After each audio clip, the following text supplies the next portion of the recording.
Is kindness not a virtue, you might ask? Indeed, the Stoics hold virtue in the highest regard, yet they also teach us the art of discernment. Seneca, a Stoic philosopher of great renown, once said, "Wherever there is a human being, there is an opportunity for kindness." But what happens when our kindness is misguided, when it becomes a veil that obscures our path to virtue? Let us ponder together. Have you ever found yourself extending kindness to the point where it drained your own reservoir of well-being, or perhaps used kindness as a shield to avoid confronting uncomfortable truths? My friends, it is these moments of excessive or misguided kindness that we aim to illuminate. Today, as we journey through these 10 ways, I invite you to reflect, to question, and to engage with the ideas presented. Are there moments in your own life where kindness has not been the beacon of virtue, but rather a shadow casting doubt on your path? How can we balance our innate desire to be kind with the wisdom to recognize when it serves us and when it does not? Together, let's explore this intricate dance of kindness and wisdom, guided by the timeless principles of Stoicism, and uncover how to live with virtue, strength, and genuine benevolence in our hearts. Join me as we embark on this journey of understanding, and perhaps in doing so, we may find a deeper connection to ourselves and the world around us. Accompany us until the end of the journey, and don't miss any milestones in today's journey. Each milestone, each lesson contains valuable messages to help you live a more fulfilling life. Number 1. When kindness makes you take on too much. In the grand pursuit of virtue, kindness stands as a beacon, guiding us toward altruism and compassion. However, like a double-edged sword, once we let this virtue develop uncontrollably, it leads us to the situation of kindness makes you take on too much. Let's imagine a real situation. A ship's captain whose vessel is laden with goods intended for distant shores. Driven by a generous spirit, he continues to load his ship beyond its capacity, motivated by the desire to deliver as much aid as possible. However, the excessive burden compromises the ship's buoyancy, risking the very mission he set out to accomplish. Similarly, when we overload our lives with acts of kindness, disregarding our limits, we risk capsizing under the weight of our good intentions. Now, reflect upon your own life. Have you ever felt the strain of your generosity, the fatigue that follows the ceaseless endeavor to be kind? Stoicism teaches us not to retreat from kindness, but to embrace it with discernment, recognizing that true benevolence includes kindness to oneself. Now let's reflect upon your own experiences. Have you ever felt drained not by the absence of goodwill, but by its excess? Have you found yourself so ensnared in the web of others' needs that your well-being faltered? In this Stoic contemplation, we are reminded that true kindness is not merely about the act of giving, but also about the wisdom of knowing our limits. It is about recognizing that to be of genuine service to others, we have to take care of ourselves too, ensuring that we are not left barren by our generosity. Let us therefore embrace kindness with discernment, practicing it in a manner that sustains rather than drains and elevates our spirit, without anchoring it in obligations that exceed our grasp. In this balanced approach, we find the true essence of kindness, one that enriches both the giver and the receiver, fostering a world marked by harmony and mutual respect. Number 2. When kindness causes you to be taken advantage of by others in the grand tapestry of human interactions, kindness emerges as a luminous thread, weaving connections of compassion and empathy. Yet there lies a profound Stoic inquiry. We must address what happens when kindness becomes the very channel through which we are taken advantage of by others. Let's ponder a tale from the annals of Stoicism, where even the great philosopher Seneca warns of the pitfalls of unchecked kindness. In the bustling heart of ancient Rome, a Stoic philosopher observes a man generous to a fault who offers his cloak to one in need. Yet, as word of his unbounded kindness spreads, others flock to him, each with a request, until he stands shivering, bereft of even his tunic. Seneca notes, "No man who regards his well-being should offer himself to the mercy of others without reserve." This story is not an indictment of generosity, but a call for balance. It teaches us that when kindness is not tempered with discernment, it can become a gateway for exploitation, leaving us depleted and dismayed. How often in our desire to be seen as kind do we extend ourselves beyond our means only to feel undervalued and overlooked? And more importantly, how do we draw the line between benevolence and self-sacrifice? Stoicism doesn't ask us to harden our hearts, but to fortify them with wisdom, ensuring our acts of kindness are as much a choice as they are a reflection of our inner strength. In embracing the Stoic approach, we learn to offer our kindness not as an endless well, but as a precious resource bestowed with intention and foresight. It is in this balance that we find true virtue, kindness that uplifts without unmooring us from our foundation. Thus let us stride forward with hearts open yet guarded, extending our kindness not as naivete, but as a conscious choice, bolstered by the strength of our character and the clarity of our judgment. In doing so, we embody the Stoic ideal, living with kindness that is as robust as it is sincere, ensuring that our goodwill becomes a beacon of virtue, not a vulnerability to be exploited. But 3. When kindness makes you give too much. In our noble quest to cultivate kindness, a virtue lauded by societies and philosophies alike, we must tread with discernment.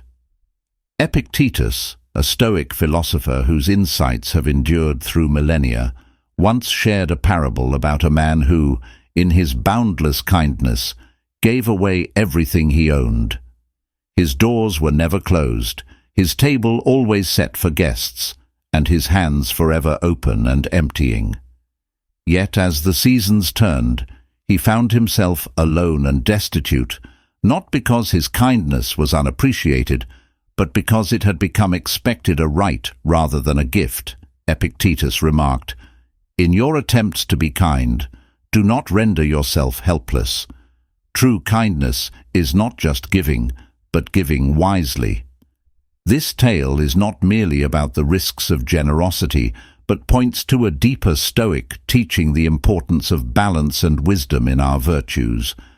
Kindness, when it spills over into self-sacrifice, risks not only our well-being, but can diminish the very essence of the virtue we sought to embody. The Stoics teach us that virtue should not lead to our ruin, but to our flourishing. They remind us that excessive giving can sometimes erode the foundations upon which our ability to give is built. The Stoics, philosophers of ancient Greece, taught us about the golden mean, finding balance in all aspects of life. They believed that even the most noble of virtues like kindness can lead us astray if taken to excess. Imagine, if you will, a lighthouse, its beam, steadfastly guiding ships through the night. Your kindness, much like that beam, is a guide, a comfort, and a gift to those around you. But what happens when that light shines so brightly, so incessantly that it blinds you to your own needs, or worse, extinguishes itself? Marcus Aurelius, a Stoic emperor whose meditations on life continue to enlighten, once said to love only what happens, what was destined no greater harmony. In his wisdom there's a subtle nudge towards self-care, a reminder that to live without limits is to invite disharmony into one's soul. For in giving too much we risk depleting our reserves, leaving us unable to serve love or live with the vibrancy we cherish. So let us carry forward the Stoic legacy of balanced virtue, weaving into our lives a kindness that is as prudent as it is profound. Let us give not until we are empty, but in a manner that enriches both the giver and the receiver, embodying the true essence of Stoic wisdom. If you agree and like our Stoic principle, please show your agreement by leaving a comment below. Number 4. When kindness makes you neglect yourself, have you ever considered the possibility that your kindness, a virtue so revered and sought after, could be the very thing that leads you to neglect your well-being? This question, though it may seem counterintuitive at first, opens the door to a profound Stoic reflection on the nature of self-care and the balance required in our virtues. The Stoics, with their profound understanding of human nature, recognized that true kindness must be rooted in self-awareness and balance. How can one truly offer sustenance to another when they are empty? Epictetus, a sage whose words have echoed through the ages, once reflected, "It is not what happens to you, but how you react to it that matters." In this simple yet profound statement lies the key to understanding our present discourse. Kindness in its purest form should not lead us to diminish ourselves, but to flourish, allowing us to extend our generosity from a place of strength and abundance. In our noble quest to cultivate kindness, a virtue lauded by societies and philosophies alike, it's easy to fall into the trap of giving too much, to the point where we neglect our own needs, dreams, and well-being. This is not the Stoic way. Stoicism teaches us that neglecting oneself for the sake of others is an imbalance, a deviation from the natural order where self-care and the care of others harmonize. Imagine a candle that gives light to all around. Yet in doing so, it slowly consumes itself until nothing remains. This, Stoicism warns, is the potential cost of kindness without wisdom. To give light, the candle must first sustain its flame. Similarly, we must nurture our well-being, our inner flame, to continue to brighten the world with our kindness. Let us, then, embrace the Stoic virtue of moderation, remembering that to care for oneself is not selfish, but essential. It is the foundation upon which genuine, sustainable kindness is built. In this way, we embody the true essence of Stoicism, where kindness and self-care coexist in harmony, guiding us toward a life of fulfillment, balance, and profound compassion. 5. When kindness makes you always try to please everyone, let's explore this Stoic philosophy through a story. Once there was a Stoic philosopher known among the Athenian streets for his profound tranquility and insight. This philosopher, observing the bustling life around him, noticed a man who, in his kindness, attempted to be all things to all people, day in and day out. The man would bend and sway like a reed in the wind, trying to cater to every passerby's whims. Believing this ceaseless endeavor to be the pinnacle of virtue, the philosopher approached the man and shared a parable. Imagine, if you will, a lighthouse. It stands firm, guiding ships to safety, not by roaming the seas alongside them, but by being true to its nature, steadfast and unyielding.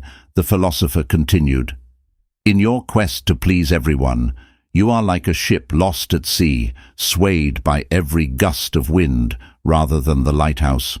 True kindness, the Stoic kind, is not about losing yourself in the service of others, but being a beacon of integrity and strength, guiding not by changing your course with every request, but by being firmly rooted in wisdom and virtue."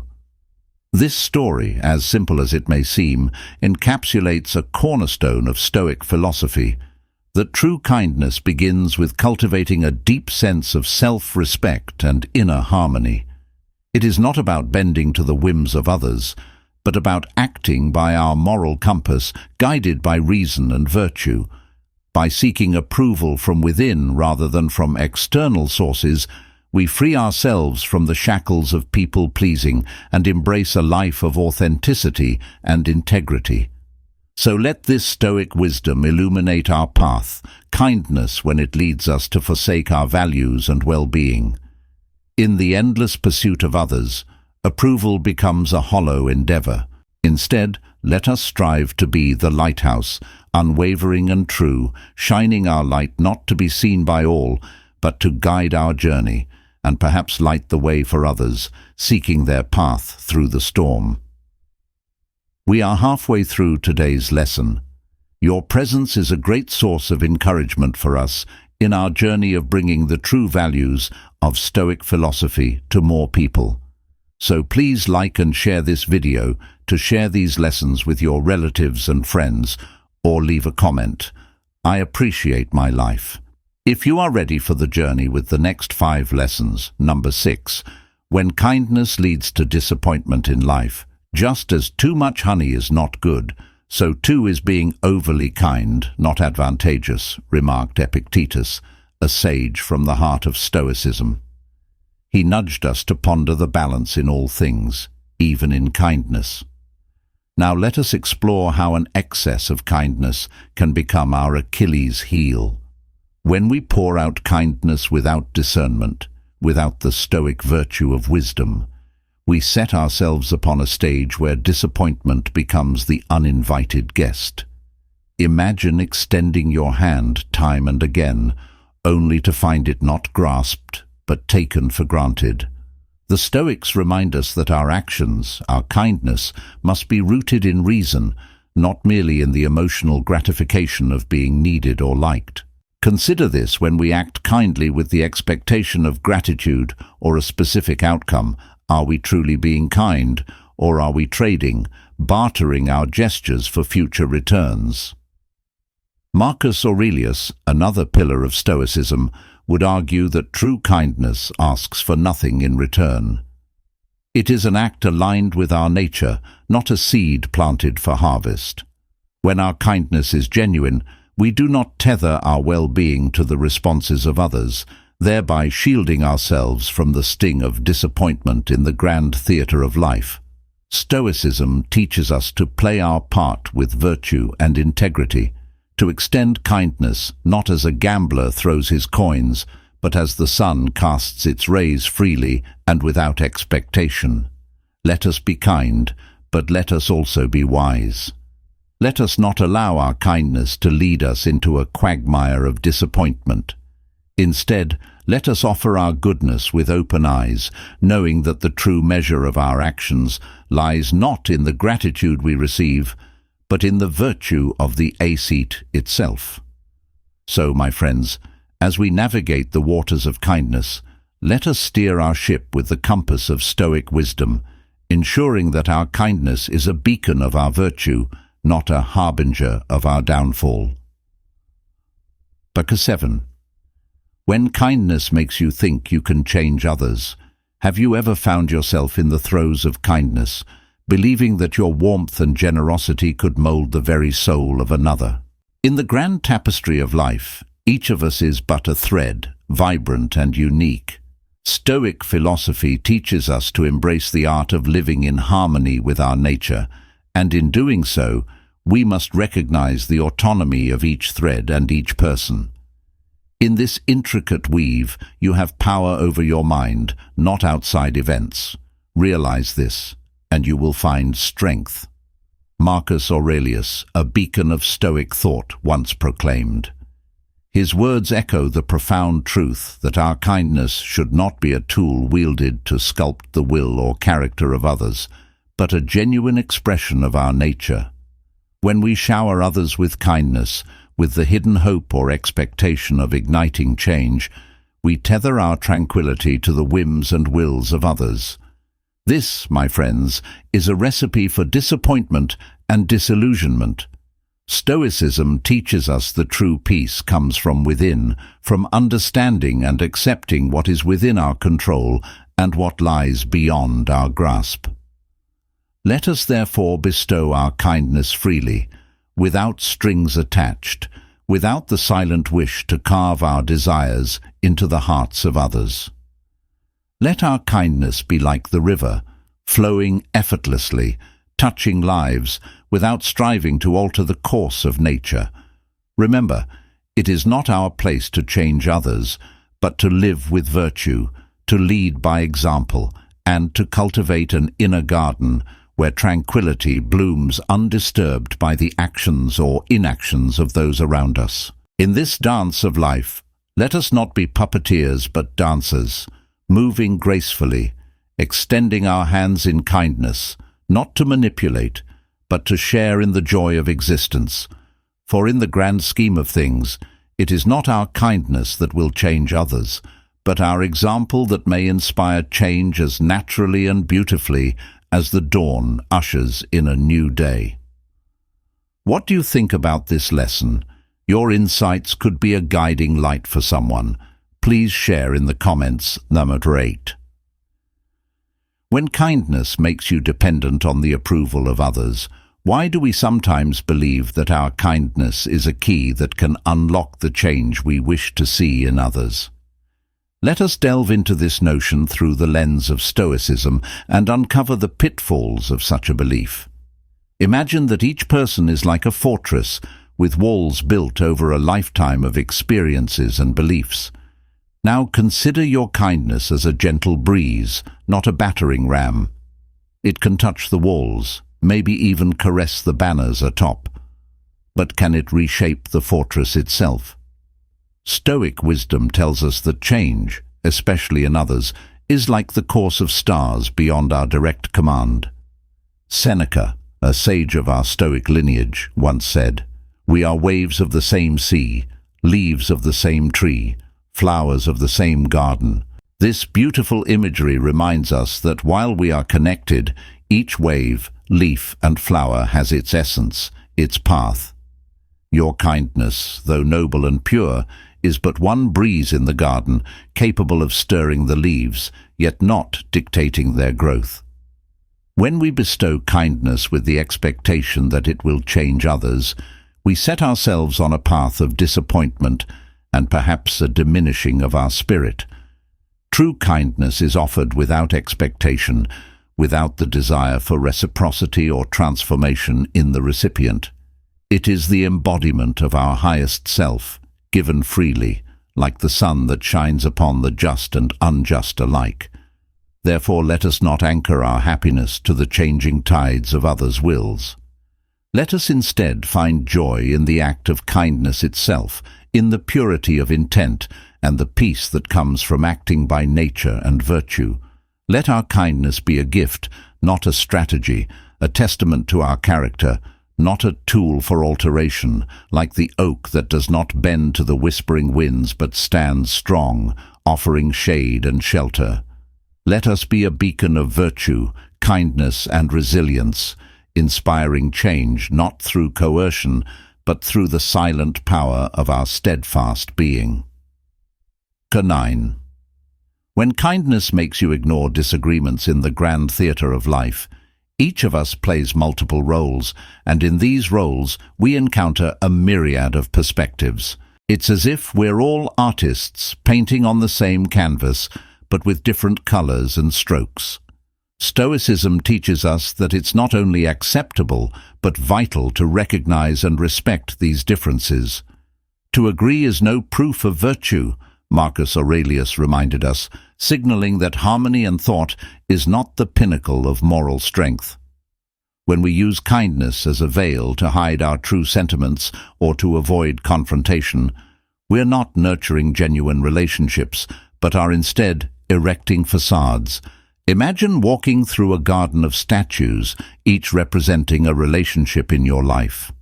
Would you prefer these statues to be mere representations, devoid of the essence that makes a relationship meaningful?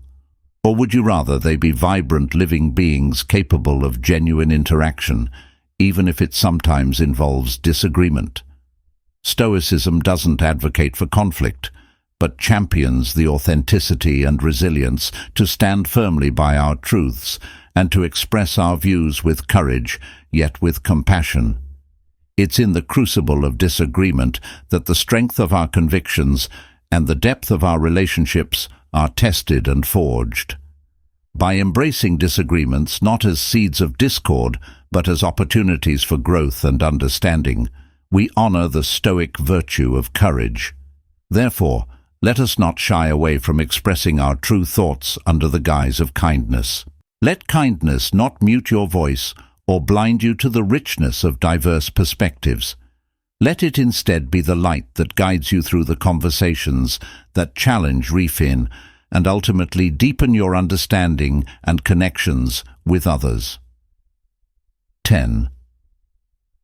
When kindness masks real connections, why do we sometimes don the mask of kindness? To obscure the authentic connections that give life its deepest meaning. Let's explore this conundrum through the discerning eyes of Stoicism, embracing the cool rage to face the truth beneath the mask. In the tapestry of human interactions, genuine connections are the threads that weave the most enduring patterns. Stoicism teaches us that virtue lies not in the facade we present, but in the authenticity of our being.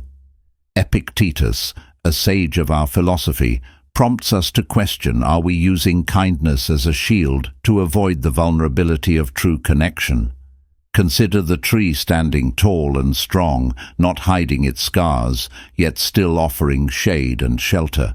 Similarly, when we mask our true selves in the guise of perpetual kindness, we deny others the shade of our genuine being, the opportunity to know and love us for who we truly are.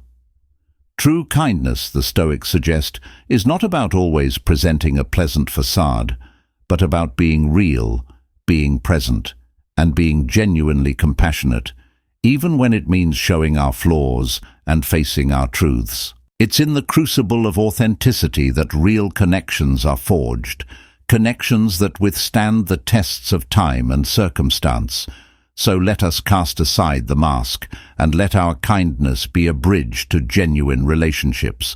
Let us be brave, let us be true, and let our connections be the mirrors reflecting our most authentic selves, for it is in this truth that we find the most profound kind of beauty and strength. We have just gone through a journey of self-discovery with 10 ways how kindness will ruin your life. Today's journey through the unexpected ways kindness can lead us astray serves as a poignant reminder. Kindness, in its purest form, should uplift and not burden, illuminate and not obscure. As we navigate the tapestry of life, let's infuse our acts of kindness with the discernment and balance that Stoicism teaches us. May these reflections guide you to wield kindness not as a mere tool, but as a virtuous expression of your deepest, most authentic self. Remember, it's through the tempered and wise application of kindness that we truly flourish and contribute to the world around us. If you feel inspired by today's meaningful journey with the Stoic philosophy, please like the video and leave a comment. Don't forget to subscribe to the channel so you don't miss any videos we share in the future. Goodbye, and see you again.